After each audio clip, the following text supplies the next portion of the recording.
What's up everybody, it's Sean here and I'm back today to give you guys a review of the Nike Lunar Roam in this Alabaster colorway.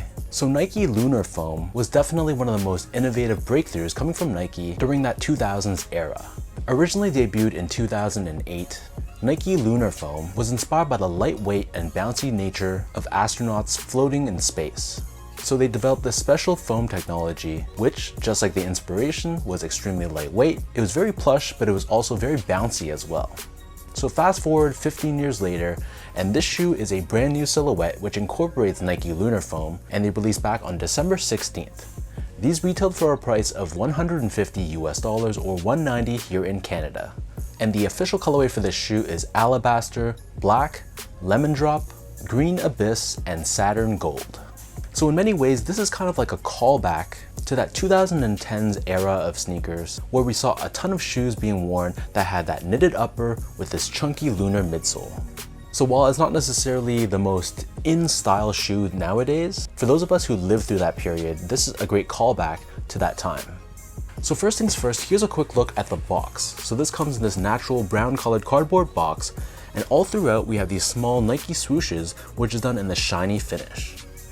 So jumping into the details of this shoe, the upper of the sneaker is constructed out of an engineered mesh, which makes it extremely lightweight and flexible. So you can see on the toe box, we have these underlays underneath, which gives it additional reinforcement. And then on the exterior, we have these fuse overlays on both the medial and lateral sides, giving you that added durability. Surrounding the eyelets, we have more fuse overlays, and then we have these circular TPU eyelets. Connecting from the base of the shoe towards the eyelets, we have what Nike calls mag wire cables. And honestly, I couldn't find too much information about this technology, but I'm assuming it works just like fly wire, where these cables give you added strength and support along the mid panels of the shoe. The top two eyelets are covered in this cream colored fuse layer, and then beneath this on the mid panel, we have more of that engineered mesh in a mix of this pale yellow and green tones. And then glued onto the mid panel, we have the Nike swoosh, which is constructed out of this black fuse layer. Surrounding the ankle collar area, we have this cream colored traditional mesh layer, and then underneath this we have more of that engineered mesh, and this is done in this green tone. And you can see we have these four mag wire cables which extend towards the center of the heel, and then as for the heel itself, we have a black colored woven pull tab with these yellow colored reflective accents. As far as the laces go, so these only come with one lace option, and they're a synthetic lace which have a very rough texture to it. Underneath this, the tongue is actually pretty well padded. It's constructed out of a pale yellow colored mesh, and then we have this additional layer on the top of the tongue. Here you can see we have this contrast teal stitching along with Nike branding in black, and there's this very small pull tab at the very top in yellow with this reflective silver layer in the middle. The back of the tongue and the interior of the shoe, this is lined in this very soft fuzzy liner which almost feels like a synthetic suede. And then as far as the insoles go, these come with a thin foam blind insole, nothing special here, and we have this rectangular tag stitched onto the heel with a bunch of these small yellow Nike swooshes. So the upper of the shoe, it sits atop this super chunky lunar foam midsole, which is done in a mix of pale yellow and vivid yellow towards the heel.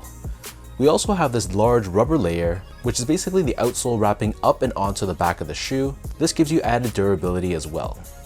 And then turning the shoe over to the bottom, so the outsole here is constructed primarily out of lunar foam, which are these yellow portions, but we have these rubber pods throughout in a mix of blue and black, and this is there for the purpose of traction and durability. So that breaks down the look and the construction of this pair.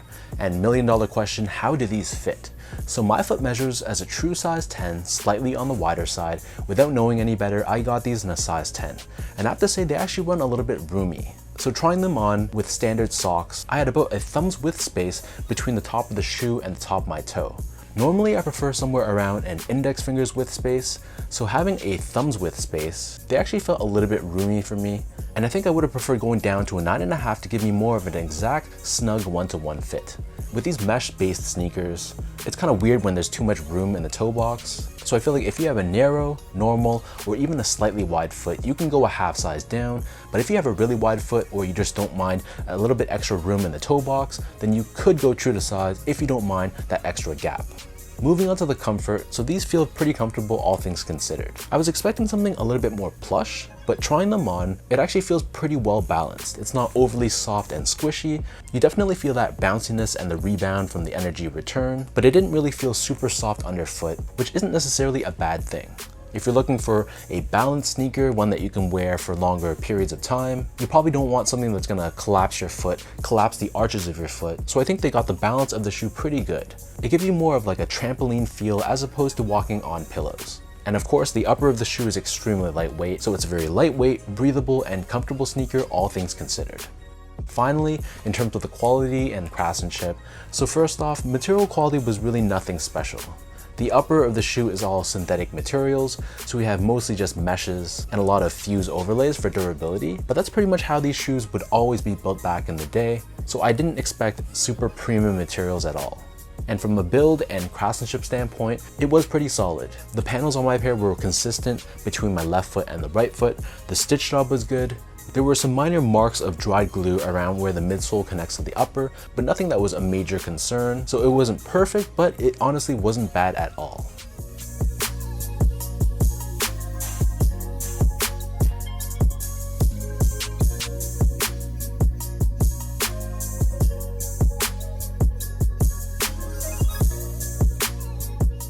So with all that out of the way now, let me toss these on feet, I'll lace them up for you, and I'll show you guys how these look.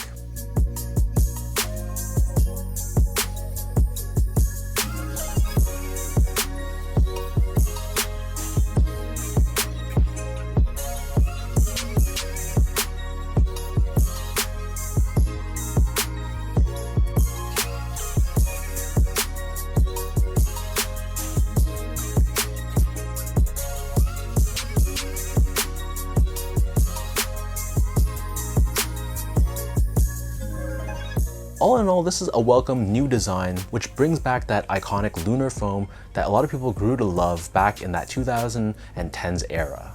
Like I said in the beginning, this is not going to be a shoe for everyone. I feel like this sort of sneaker isn't quite the in style right now, but give it some time. I would not be surprised if models like the Flyknit Chukka, Flyknit Trainer, and Racer, if those eventually become super hot and in demand in the not too distant future. So for this colorway in itself, this is a great debut colorway. I just wish that I knew that this shoe runs a little bit bigger. So that's the only reason why I'm not sure if this is going to be a keeper in my collection. But let me know in the comment section down below, what do you guys think about this Nike Lunar Roam?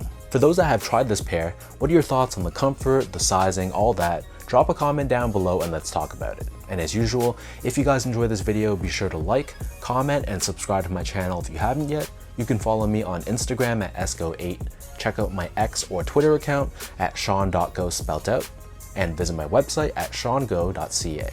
So thank you so much for watching. Hopefully you guys enjoyed this review and hopefully it helped you in some way, and I'll catch you guys all in the next one.